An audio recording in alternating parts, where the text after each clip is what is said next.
आजच्या व्हिडिओमध्ये आपण संत ज्ञानेश्वर महाराज यांनी लिहिलेल्या पसायदानाचा संपूर्ण अर्थ अगदी अशा पद्धतीने समजून घेणार आहोत की तुम्हाला यानंतर पसायदाना बाबतीत काही शंकाच उरणार नाही। तर चला तर सुरुवात करूया आजच्या व्हिडिओला। पण त्यापूर्वी तुम्ही जर माझ्या चॅनलवर नवीन असाल तर चॅनलला नक्की सबस्क्राइब करून ठेवा, कारण मी वारकरी संप्रदायिक आणि अध्यात्माशी रिलेटेड व्हिडिओ वेळोवेळी अपलोड करत असते।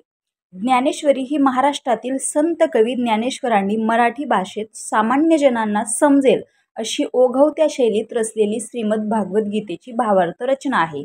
खरे तर हे अद्वितीय प्रवचन आहे जे संत ज्ञानेश्वरांनी त्यांचे थोरले बंधू आणि गुरु निवृत्तीनाथ यांच्या आज्ञेवरून दिले होते। भगवद्गीतेचे मूळ एकूण 700 श्लोक आहेत। तीच भगवद्गीता मराठी भाषेत 9000 ओव्यांमध्ये अनुवादित आहे।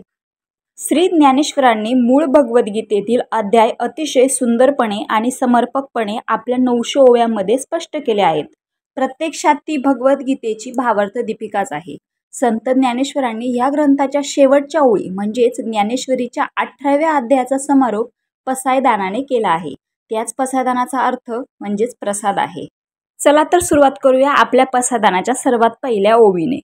आता विश्वात्मके देवे एने वाग्यज्ञे तो शावे, तो शोणी मज द्यावे पसायदान हे। तर याचा अर्थ असा आहे की ह्या विश्वात्मक म्हणजेच विश्वाच्या कणाकणांमध्ये भरून राहिलेला माझ्या भगवंता, माझ्या वाणीचा यज्ञ तुझ्या कृपेमुळे अखंड चालू आहे। त्या यज्ञाला आपण प्रसन्न व्हावे आणि मला या प्रसादाचे दान द्यावे।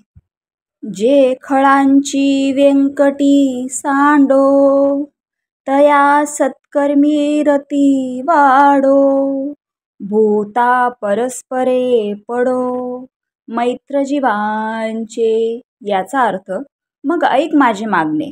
या जगामध्ये जे काही वाईट प्रवृत्तीचे लोक आहेत त्यांच्यातल्या त्या वाईट प्रवृत्तीचा नाश कर, कारण कुठलाही मनुष्य हा कधी वाईट नसतो। त्याचे गुण वाईट असू शकतात, तू फक्त तेच काढून टाक आणि दुष्प्रवृत्ती काढून टाकल्यावर त्यांच्या सत्कर्मामध्ये वाढ कर। हे जर केलेस तर नक्कीच या पृथ्वी तलावावरील सर्व जीव प्रेममय होऊन जातील।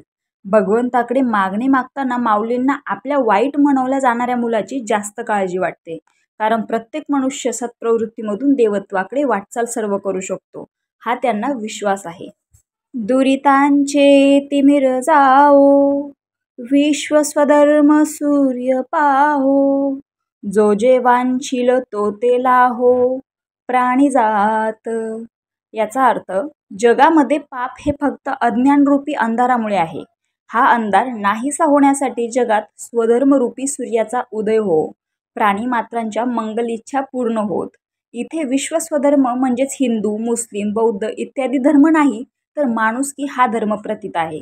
हा धर्म जर आचरणात आणला तर प्राणी मात्रास इच्छेप्रमाणे सर्व काही मिळेल। वर्षत सखळ मंगळी ईश्वरनिष्ठांची मांदियाळी, अनवर तू भूमंडळी भेट तू तया भूता। याचा अर्थ या विश्वामध्ये ईश्वरनिष्ठ लोकांची सदैव उत्पत्ती होत राहो।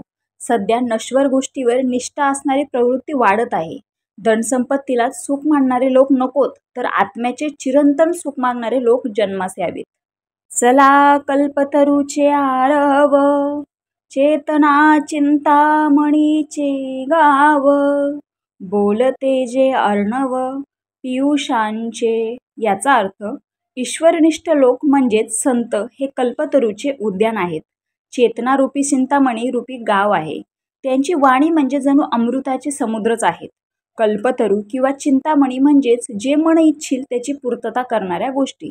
जर ईश्वरनिष्ठ लोकांशी संग ठेवला तर आपल्याला काहीच कमी पडणार नाही, असा या ओवीचा मथितार्थ होतो। माऊलीच्या काव्यामध्ये उपमात्मक दृष्टांत सदैव खूप सुंदर असतात। संतांना इतकी सूचक उपमा देऊन त्यांच्या कार्याचा अभिव्यक्त गौरवच केला आहे। चंद्रमेचे आलंछण मार्तंड जे तापहीन, ते सर्वाही सदा सज्जन सोयरे हो तू। याचा अर्थ जो मनुष्य चारित्र्यावर कोणताही डाग नसलेला जणू चंद्रच आहे, म्हणजेच अंधारामध्ये सुद्धा दुसऱ्याला साथ देणारा आणि रागीट स्वभाव नसणारा ज्ञानरूपी प्रकाशाचा सूर्यच आहे, त्याला सदैव सज्जन लोकांचाच संग मिळत। व त्याचे सोयरे ही अगदी त्याच्यासारखेच होतात. किंबहुना सर्व सुखी पूर्ण होऊनी तिही लोकी बजिजो आदी पुरुखी अखंडित. विश्वामध्ये म्हणजेच तिन्ही लोकातील लोक सर्व सुखी होऊन अखंड या आदिपुरुषाची भक्ती करत राहोत. तसे पाहता सर्व सुख मिळाल्यानंतर भगवंत भक्तीकडे जाण्याची लोकांची इच्छा कमी होत जाते आणि ते न होण्याची मागणी माऊली करतात. आणि ग्रंथोपजीविये विशेषी लोकीये दृष्टादृष्ट विजये हो आवेजी. आद्य भगवंताने जे वेद आणि ग्रंथांची निर्मिती केली आहे त्या ग्रंथांचा अभ्यास हेच लोकांच्या जीवनाचे लक्ष व्हावे आणि त्याच ग्रंथामध्ये दिलेल्या मार्गदर्शनानुसार आयुष्य व्यतीत करावे. जीवन सुखी करणे हे काही रॉकेट सायन्स नाहीये. जीवनातील कठीण प्रसंगावरचा उपाय हा नेहमी मार्गदर्शक ग्रंथ आणि वेगवेगळ्या पुस्तकामधून आपल्याला भेटतो. ग्रंथांना जीवन माना आणि जीवनच बदलून टाका. एथ म्हणे श्री विश्वेश्वराओ हा होईल दान पसाओ येणे वरे ज्ञान देओ सुखिया झाला. ही सर्वात शेवटची म्हणजेच 9वी ओवी आहे. यामध्ये सर्व मतितार्थ तुम्हाला समजेल. याचा अर्थ असा की हे विश्वेश्वराओ, हे जगाच्या मायबापा, तू जेव्हा म्हणशील ना की हे दान दिले तेव्हाच हा ज्ञानदेव चिरंतन सुखी होईल. थोडक्यात काय तर तुम्हाला या जगाची माऊली म्हणजेच जगाच्या कल्याणात संताची विभूती याचा जर अर्थ जाणून घ्यायचा असेल तर फक्त आणि फक्त तुम्ही संतांकडे म्हणजे मुख्य संत ज्ञानेश्वर महाराजांकडे बघावं. त्यांनी फक्त आणि फक्त जगाचं कल्याण कसं होईल किंवा ह्या विश्व